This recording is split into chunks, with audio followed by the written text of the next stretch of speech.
This episode of The Hirsh Show is brought to you by Knack Bags, the best backpacks for working from anywhere.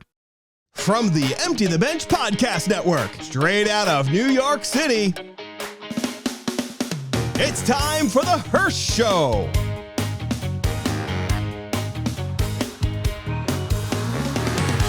He's back and better than ever. And on today's show, from Nick Arcade, Phil Moore. With your host, Kyle Hirshon. And now, here's Hirsh. Ladies and gentlemen, it's episode number 4 of The Hirsh Show. Welcome to our little ditty program. And this week, we have Mr. Phil Moore again. Hey, listen, man, it was such a blast. I had to come back. I mean, I do a lot of podcasts, I do a lot of interviews and YouTube stuff, but man, I was like, this was such an amazing time. You got to fit me in. I'm still in the middle of working on this other show. Okay, well, actually, all right, it's a bunch of BS. It's the same day. It's the same day. I just slid the computer over, and this is the shirt I was wearing. Yeah. I'm sorry. Sorry for my dishonesty. No, but Phil, it's a pleasure to have you back again. Hey, it's good to continue to chat. Yeah, and I didn't go pee this time. Whoa. All right. So last episode we were talking about your early days. Of course, Nick Arcade. You're on the early days of Nickelodeon. But you know, if the people who know me, I'm a producer by trade. I do news, which is different than game shows, but just something I want to get into. I want to get into game shows once I get out of news. So, I want to ask how that started for you. It's like, hey, maybe I could make something of myself as a producer or a segment producer, or in this case, a challenge producer. How did that start? Well, previously on the Hirsh Show, we talked about how getting from doing just stand up into hosting a show was really coming off of something that seemed like a bad thing. Right. The job that I was doing. And as it turned out, this bad thing ended up being a gateway into the next great chapter of my life. Getting behind the scenes working, sort of the same thing. Number one, the year was 2001, and I was getting divorced. Oof. Number two, Nickelodeon Studios had officially closed. Number three, September 11th happened. Yeah. So the studio that I work with is now gone. The life that I'd been living is now being torn apart, and the country itself is under terrorist attack. And so during that time, the industry sort of shut down. So I couldn't even, how some people, when they're going through personal life things, they dig deeper into work. I couldn't even do that. And in a weird sort of way, it's kind of like what happened with this pandemic. All of a sudden you couldn't dig in and do those other things that you use to distract yourself. Yeah. Same thing happened in this particular case back in 2001. So I moved out to California, and I had a great agent. I was with a great agency. I was with the ICM, which is one of the big ones out here, and they were doing nice. They had actually gotten this gig hosting a show on Animal Planet as a dog agility show, which was a lot of fun. I would go out to these dog agility competitions, not the dog shows where they're like, "Hi, we're prancing." We're talking about the hyper dogs like me, where they're running and going over the things and weave pose and stuff. Yeah, it was a lot of fun. But 9/11 happened, and the industry came to our country came to a screeching halt, and the industry in particular had to reevaluate what they were going to do. A lot of scenes that were already shot in television and films, they didn't want to. They had to reevaluate whether or not it was contributing to certain things, whatever. And you couldn't fly, you really couldn't, travel. So it was like, what do I do? Here I am, an on-camera person, but like there's nothing going on.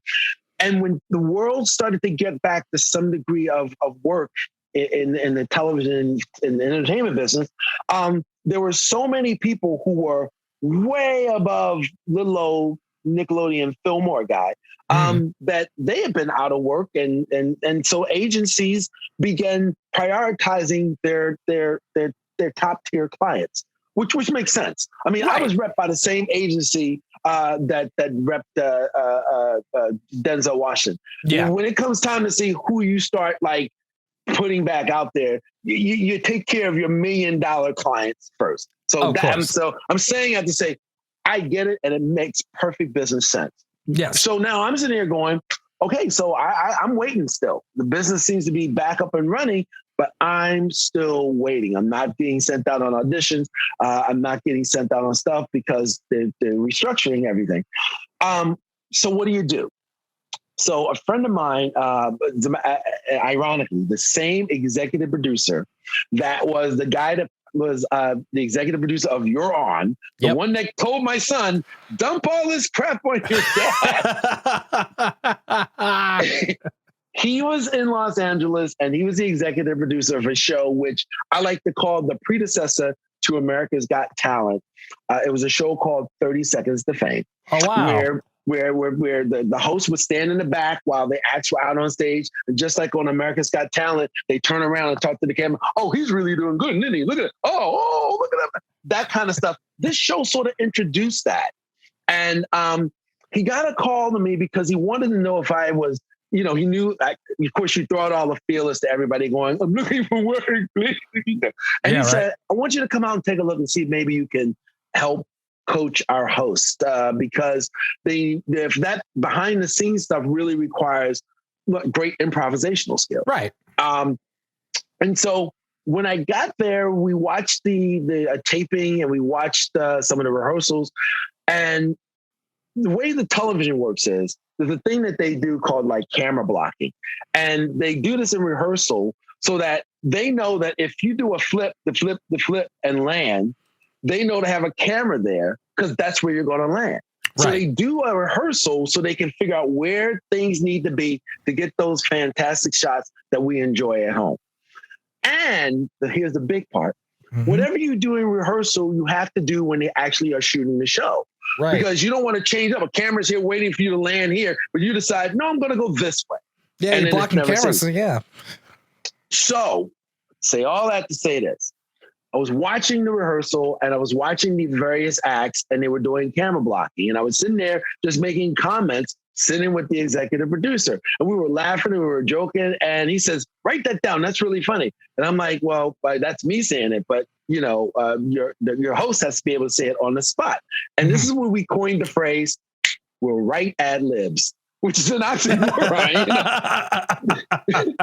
But here's the thing. Since the acts have to do the exact same thing when we're taping as they're doing in rehearsal, they would have time to put in whatever I said into the teleprompter. And at the right moment, boom, show it. And then the host would go, blah, blah, blah, blah, blah, at that exact right moment. And it would look like it was coming off the top of his head. So I ended up watching all of the rehearsals and started typing comments about the various acts. And then that became a writing gig. And all of a sudden, I'm a Hollywood writer. There you go. And that began the working behind the scenes stuff for me. And then from that, what ended up happening was my DNA is host. I mean, here we are. This is your show, but yes, I'm co-hosting the show with you. There you go. I'm being interviewed, but I feel like, hey, where'd you get that background? I mean, it's how we started out. Before you started recording, I was asking you all kinds of questions. Yeah, you were. But anyway, but with that said, I know hosts. I am a host. I've actually given great credit to Mark Summers because with respect to being he is a human being and he's genuine. He's 100% unique. And Jeff is the same way. But in their DNA, they know hosts. They know what they like. They know what they don't like. They know what they need because they are it. And so now I'm writing copy for a host on a show. When I got done with that show, somebody referred me to another show because they just needed somebody who could maybe work a little better and fine tune things for their hosts. I'm like, well, that's simple. I would look at the script and go, well, I would never say that, or like, oh, dude, you got to put it like this, because whenever I look at the prompt and it's not that way, it totally ticks me off. Mm-hmm. You know what I'm saying? And so that was how I began to weave. I began taking what it is that I know and did and started incorporating it to what I was beginning to do behind the scenes. There you go. I mean, as a news producer, I'm kind of doing that same thing. Okay, looking at my anchors. Okay, how would they say this term? How would they go about with this? Mm-hmm. Yeah. Whether it be a kicker story or if it were like breaking news at the top of the hour. Right. I mean, it would literally be, just figuring out their. In this case, I'm going to say moreisms. I personally call it my philosophy. Philosophy. I mean, and you have to figure out exactly, okay, how would they approach it? What would they need to do? And how do they not want to approach it? Because eventually what they'll do is they'll go in and fix the copy themselves. And like, okay, then my work's not needed anymore. That's fine. And see, that's what I could do as a second nature. I mean, even with respect to if it came to talking about a bit that we wanted to do before I got back into game shows or a way I wanted the host to do a thing, or if it was like something that was off the norm for the host, I know how I'd like to be approached if you were going to ask me to do something that was out of my comfort zone. There's a way that you could approach me that I'd be going, okay, I'm listening. And there's a way where I'm like, dude, get out of my face. Are you crazy? So, and like you said, like they would just rewrite it themselves because they know how they want it. And again, being a host, I just have a sensitivity to how hosts particularly like certain things. I don't know every host. Every host is different, but they're just some core things that we just kind of like to have, or ways we like to have things done, and definitely ways we don't like to have things done. Absolutely. I mean, the last thing I would want if I were like a television host, I'd rather not have the corporate mentality. If it were a game show, I would like to have my own sense of individuality. Of course, express myself. But then again, it's not about me. It's about whoever the subject is. So there you go. And then eventually from 30 Seconds to Fame, you did a thing on G4 with X-Play. That was dipping my toe back into the video game world. Yeah. Woo, that was so much fun. That was fun. Now, what exactly did you do on X-Play? I was segment producer, so I got to work with a lot of the great talent on that on G4. All of the correspondents and people who've gone on to either do stuff on television and film, or people who are great content creators right now, like Tiffany Smith, who does stuff with DC Universe. It was like they were all there when I was there. And so we get a story and we figure out something we want to do. I remember one of the first things that I did, the Batman Live tour was going around. And so I was a segment producer of that. The next thing, they actually built the real vehicle from the video game. Oh my gosh, Halo. Yes. And so I was a segment producer that worked with, producing that segment that we did for the show. It was like really, really cool content. And it got me sort of back looking at the world that I left behind of video games. Like, this video game stuff is cool. Thanks, G4. Yeah. It's weird here. Yeah, exactly. And eventually, I mentioned this in the previous episode, but at one point, there was a campaign to actually try and bring back Nick Arcade. Now, my question really is, how would something like Nick Arcade, with the technology that you had in the 90s, how would we be able to represent that self in today's society with, VR, virtual reality, or AR with the Oculus Quest? I mean, how would Nick Arcade survive in today's world? Well, I think the answer to your question is it around? No, it couldn't. I love the brunt honesty. The answer is it can't. And it's funny. This is one of those hard questions to answer for real Nick Arcade fans. I'm not saying that there can never be a reboot of it. However, there was something. the thing that made Nick Arcade super unique was it enabled regular people to do something that you could not do at home. Right. You cannot do it yourself. There's no way you could do that because the technology that made Nick Arcade actually work, even though we all know now it's just green screen stuff, but there was a special program that was invented to make the show work. It didn't exist. And then it got invented, and then there was a show. So you could not have done it at home. And the thing that we would take to make a Nick Arcade type of show successful in today's thing is to find that thing that you would do on the show that you can't do at home. Because as you mentioned, you can immerse yourself now inside of video games. Yes. And it's so easy for the regular person to do. Then why am I watching you do it? I can do it. And a lot of these things you have to wear the goggles. If you have the goggles off, then you're doing green screen. Well, guess what? Your Hirsh beautiful thing back there, that's a green screen. Yeah. You know?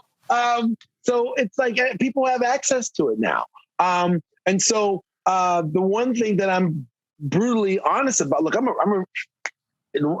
will not try to fake the funk and try to act like, reality ain't a thing.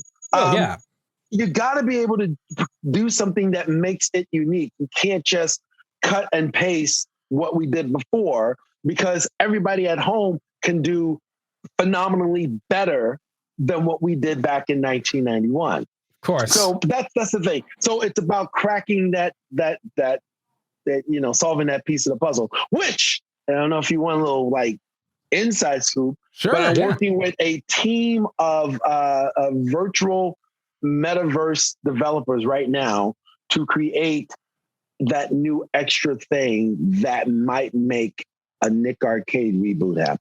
I'm actually working. Yeah, we're in development of. We're talking about. It's like, and I said the same thing to them. I was like, look, don't sit up here and kiss my butt. I don't need your pat on the backs. I'm a realist. We can't do the same thing, and you can't just give the people what they can do themselves. We got to figure out a way to make go. I've got to go on that show because that's the only place that I can do this thing. Yeah. And so I'm actually, for the last 2 months, been working with some people that are like Einstein level geniuses. And we're trying, I'm creating games and then they're working on like technical things to make the games that I'm creating exist in a way that you can't do at home. So in all honesty, never say never. Never say never. Never say never. Fingers crossed, ladies and gentlemen. Well, yeah, these people are great. Nick Arcade 2024. Exactly. Hosted by my son because I'll be like, we're old. I can't do the show. Oh, my hip. Oh, my back. Yeah. Actually, what's funny, I had a friend ask me before we spoke today. My friend Dylan asked at any point during the filming of the Video Zone, did like the software ever crash? Yes, there were a couple of times where you'd see where like I'm out there on the monitor looking at, okay, run to the right, Billy, run to the right, Billy. And all of a sudden, boom, you see Billy standing on a blue set of stairs. And Billy's looking at the same so he can no longer see where the things are projected. He's like, yeah. But the Video Zone, honestly, did not have a lot of never really gave us as many problems as one would think. The weird thing that happened was the regular video challenge games, which you would think it's a console, it's set up, but it's not just that. The tech people, what they would have to do is whatever the challenge was, they'd have to play the game to get it to that point, then pause it, then have it rigged underneath so that they could monitor what was going on from their control panel as the kid played it. And many times something would mess up. So a kid would go press whatever and it wouldn't start. Or if it started, it would go too far and like, oh my gosh, we got to bring it back to this point. It was that. Or a kid would press go before I said go. And then, the video challenge stuff was the one that was problematic, even though it just seemed like I just grab the controller and go. But then, it was really weird how that was the one that seem to give us trouble. I can imagine you had to stop tape many, many times to fix those games. Again, at that point, you really couldn't have those kind of settings or in a way where you could program them, say, hey, you got to do this, and this, and this, Yeah. But then again, that's all all done individually. There was a moment where, and this is where, by the time we got to season 2 of Nick Arcade, this is where like just the difference between the technology and software between season 1 and season 2. Because when we got to season 2, you've got these 5 games, and a kid goes, I want to play Super Hard Type, and everything was like flick, flick, flick, flick, flick, flick, boom, and everything was on that game, and it started like working. They got it down to a science. Where the problems become more and more minimal, and we could do it in real time. From the time of Kyle, come over here, the video challenge. By the time we got the video challenge, you played the game, going back to your. By the time, it all happened in real time. Yeah, we got a cool little rhythm thanks to the fantastic people that ran the tech behind the scenes, especially with season 2. Big props to them for troubleshooting season 1. Big props to them for fine tuning for season 2. Absolutely. One of my favorite games obviously was actually the Face Off Post Haste. That was my all-time favorite. Nick Arcade was a bunch of games in the middle that were games you could buy, but it was bookended by original games. The Face Off game and the video challenge game were all created original games. So not only did you have to invent the technology to make a show work, then you have to be a game creator too. Of course. I mean, and of course, dealing with all these games that you had, was there a certain one that was like, I like this one, I want to play this one, we're in lunch? What is the one? Oh my gosh. There's so many that were the same, so I can't remember which one it was. But there was a game called like 1941 where you're scrolling the airplane and it flips over and comes like, and you get the bombs and the missiles, and it's different versions of that. So I don't remember exactly which one we had. Man, I love that game. And that was on the Neo Geo, I think. The Neo Geo console. Oh my gosh, I love the game. It was so much. And then we never had this game on the show, but my during the 90s, my favorite game for a while was Galaga. Where you've got the Galaga Galaxian, the one where you have to shoot the ship to make the other ship come down. I think it was Galaga. And then, man. Anyway, that was my favorite game. And let me just get it out of the way right now. My favorite game played back in the day, Super Mario Kart. My son would kick my butt at like 5 years old on that thing. And then to one to this day, I wish they would bring this game back. Like they did with Crash Bandicoot. What they did with a couple of Crash Bandicoot games was they took the original game and just updated the graphics to 2022 graphics. Wow. I want them to do that. I want them to do that with Star Wars Rogue Squadron. Wow. I don't need any new things in it. I don't need it to do anything extra. I want to play the game and the different levels that I played. When you're in the snow speeder and you go around the AT-AT, you just tow cable, you make that sucker fall. You're chasing the train on the bridge. I love it. You hear that, George Lucas? just give me 2022 graphics, but let the game play the same. Absolutely. Hey, George Lucas, we got to get this done. Like I have a connection with him, but exactly. Dude, George is sitting at home right now looking at this going, let me give Kyle a call. Yeah. Ring, ring, ring. Oh, here he is. The force is strong with him. Yeah.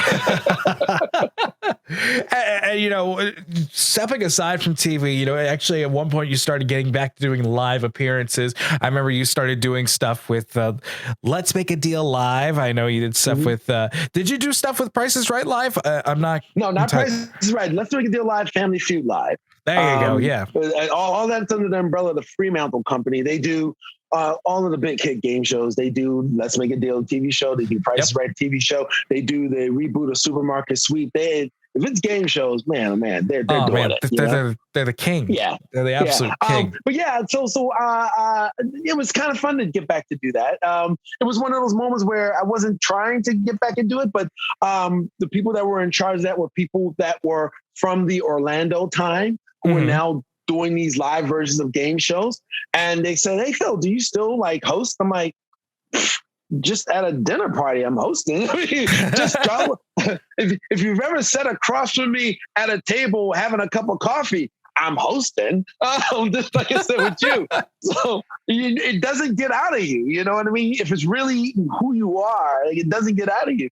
And they said, you think you want to do this thing? So I said, yeah, it was a lot of fun. I was out there with Mark L. Wahlberg, the host of Temptation Island, who's like a fantastic dude, man. Oh my God. Talking about a host. Oh man, this guy is so quick with the ad libs, with the audience, and the whole 9 yards. On the Temptation Island, he's brilliant, like building that tension.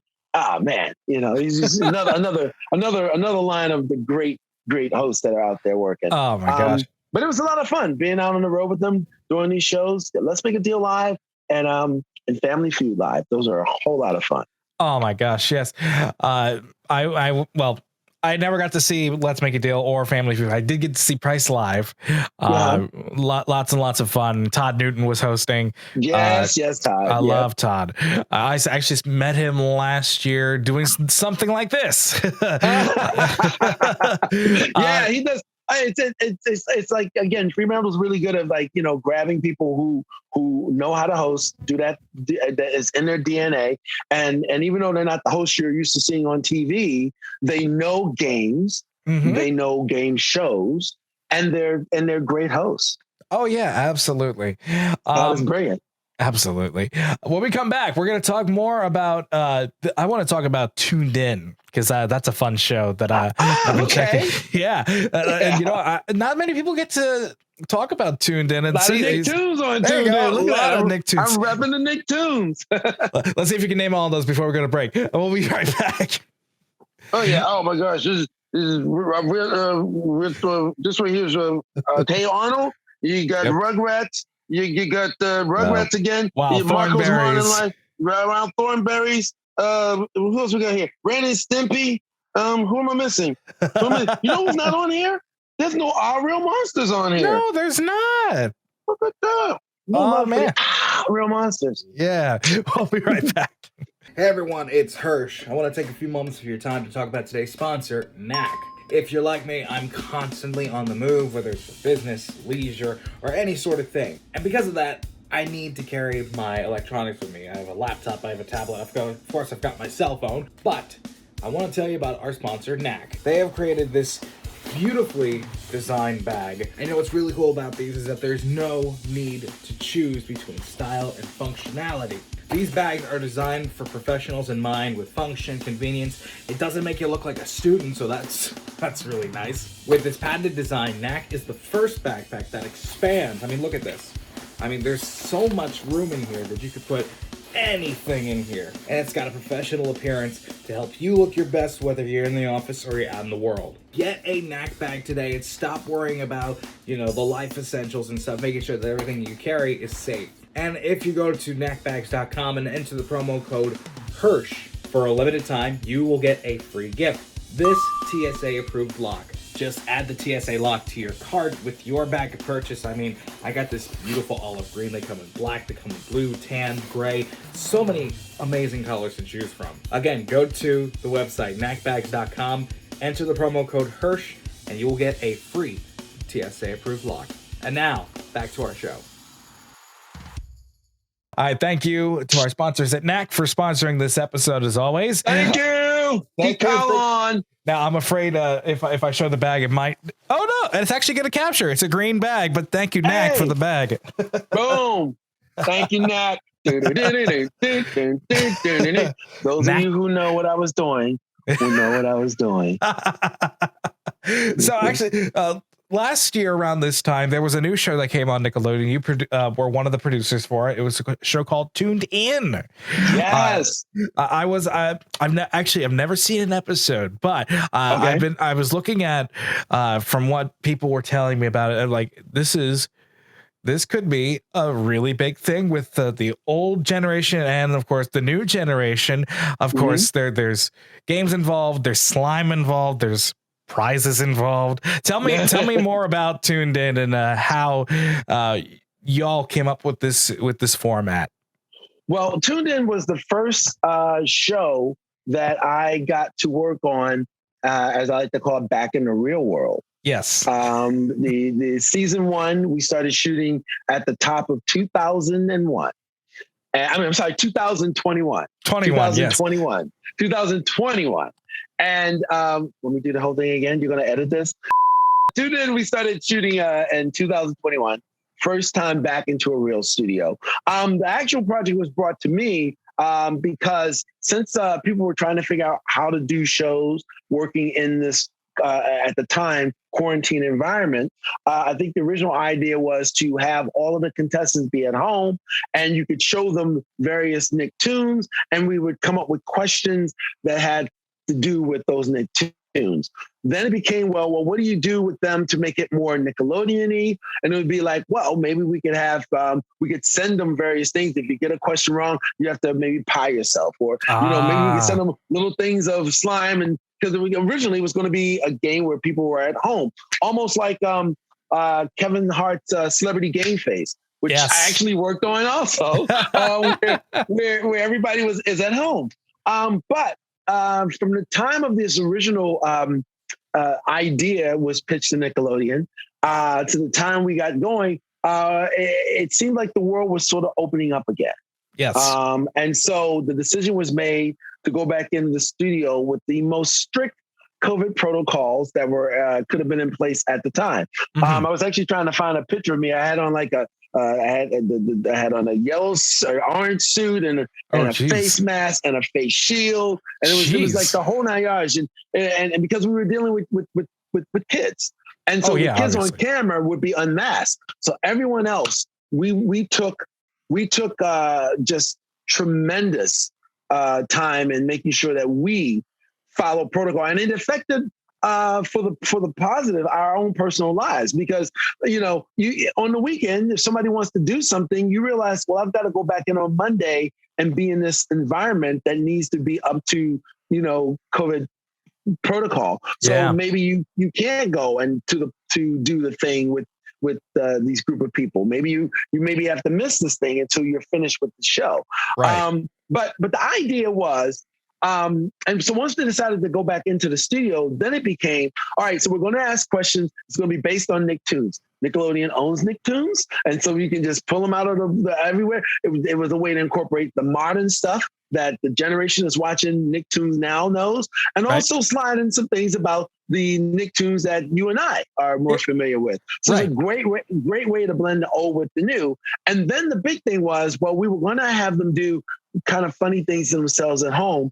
What could we do now, since we're going to be in the studio? And it went from being a whole bunch of little things to just, now let's just slime the heck out of them. Yes. Yes. So that's what it was. So I was with the team that were developing the various games, the questions that were being asked, the titles for the games, how they would play out, and of course the slime was the big kicker. Get an answer right, you get slime. Get an answer wrong, you get slime. It's Tuesday, you get slime. It's a dream. I mean, I'd never been slime before. I mean, not today. And so it was a lot of fun, and the kids were terrific. And hats off to the entire production team and staff to figure out a way to sort of get kids out of this sort of rut they were in, that all the rest of the world was in, and to make sure that we kept it safe so that, we could do it in a way in which no one, walked away hurt. And again, something new in this world of repeats that we were all kind of doing, or watching absolutely boring stuff because, well, that's what's on the streaming channel, and we've watched everything good. So it was a way to start doing some new content again, and being, again, like I said before, being back at home is always a plus for me. Of course. I mean, being in that sort of environment, no matter if I'm doing news or if I am doing some sort of entertainment, I just like being in the set or the control room. In my case, just being around people, and of course, we need that social interaction, and this is what these game shows can do. And Yeah. with Jerry Trainer doing an amazing job hosting Tuned In. I think that once we have more restrictions as restrictions start to get more lax, way more lax. Yeah. yeah, I think really we should have just a big party. Yeah. And even now, now we're in a place where masks are no longer required in a lot of places, and but we're still treading cautiously. The show that I'm doing right now, Exposure, we're still making sure that the entire crews and staff, we're still masked up, even though our contestants aren't. Right. We still get tested 3 times a week, because you don't want to get careless.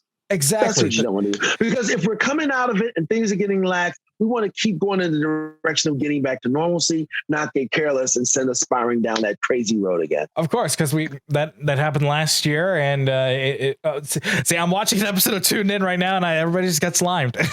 Everybody's slimed, man. Everybody's slimed. And it's funny because it was just the bigger kick for the adults that were there working on the show, because they're all around the age that they all grew up watching Nickelodeon. Kids are digging it because it's what kids do. Nick is kids. Of course. And then here we are as adults going, it's sliming again. Everybody was sliming. It's sliming again.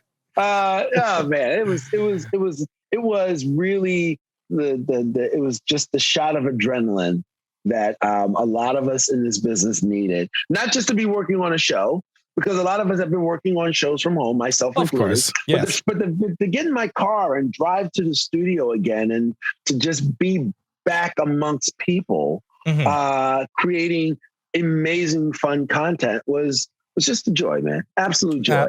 I can't beat it. You absolutely can't beat it. Yeah. I mean, speaking of like going back with the slime and all that stuff, I mean, there were things that I always wanted to do when I was a kid. I always wanted to go to a Kids' Choice Awards, never could do it because I'm from New York. I'm a New Yorker, but of course everything was done on the West Coast. But of course, just seeing everything and somewhat being a part of it by watching it, and in some cases with like the Kids' Choice Awards, you vote, you at least have somewhat of a voice in how the show runs. The interactiveness of it, it makes it feel like you are definitely a part of it. You do have a say in what's going on, and that participation just makes you feel closer to the action that's going on. Yeah, even if you're not in the whatever the venue is, the Poly Pavilion, and getting covered in green goop. But that's what I used to love about like Nick Takes Over Your School, when we used to do those. It was like, you're just at school, and then bam, a school bus shows up, and here comes Melissa Joan Hart, and here comes Mark Weiner, and here comes Phil Moore, and here comes Michael Malley. And it was like, are you kidding me? Yeah, it's Wednesday. It's Wednesday in Michigan, and this is happening.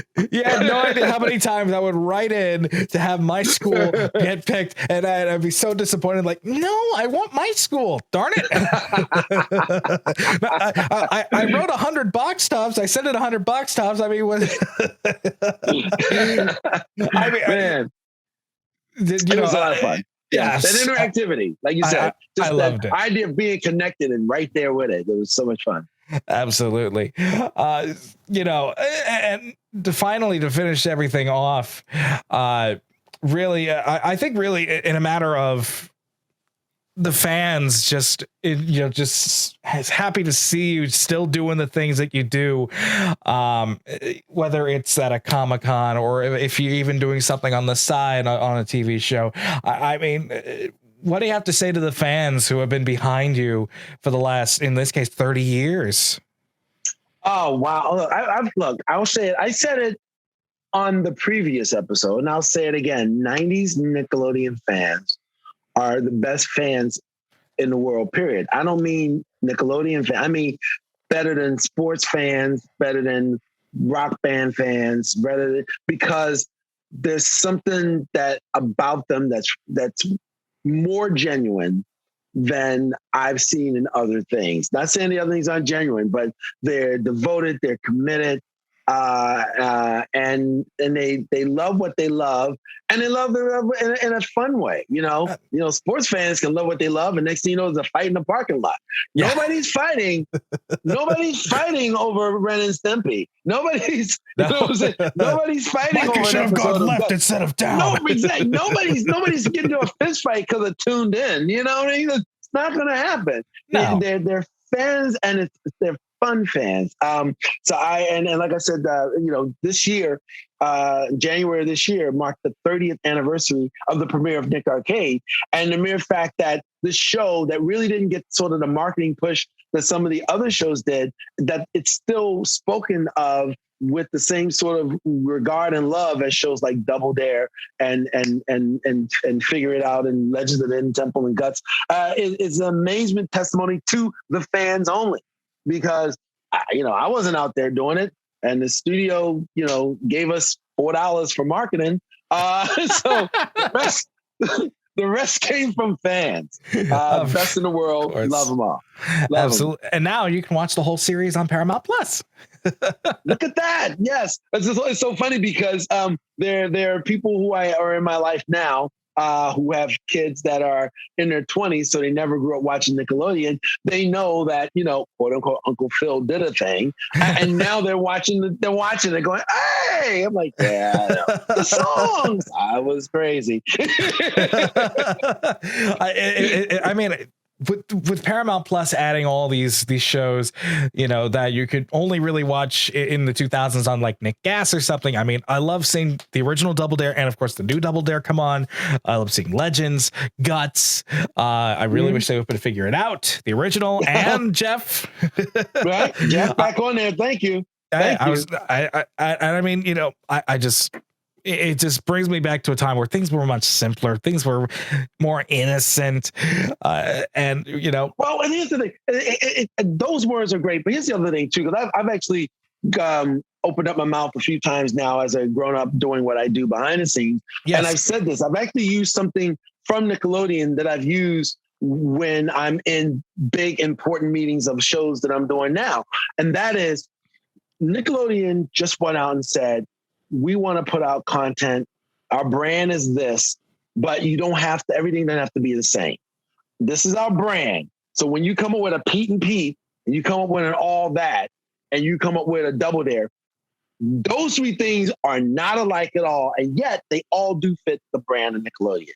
Yes. And all they wanted to do was put out the best content, and they got what they thought were people that would bring it to life in a way, and they would love it. They weren't begrudgingly doing it. They weren't just doing it for the check. Oh, we do it for the money, but we weren't just doing it just for the check, because we actually love what it is that we're doing. And sometimes I find myself in meetings right now, today, and I'll hear all the corporate buzzwords, and they're like, "Oh, we've got to make sure we get the." They're using all of these buzz industry words that sound good on paper, and I'll lean up and I go, at Nickelodeon, one of the things that we talked about when games and shows were developed was we never say it's fun. If you have to say it's fun, it's not. A kid will tell you it's fun. Now, I can sit up there and tell you my experience was fun, but if I'm trying to sell you a game and we're sitting around a pitch meeting and I have to tell you, oh, this will be fun, it probably isn't. Because if it is fun, everybody else will go, oh, that sounds like fun. They'll tell you. And so that's how Nickelodeon was made back in the day. Come up with ideas, do your thing, and the room will tell you it's fun. You don't have to tell the room it's fun. Exactly. And that's if everybody sort of approached whatever, if it's supposed to be a drama and it's supposed to be heart-wrenching, don't tell me it's heart-wrenching. Tell me the story and I'll go, oh man, that was heart-wrenching. Yeah.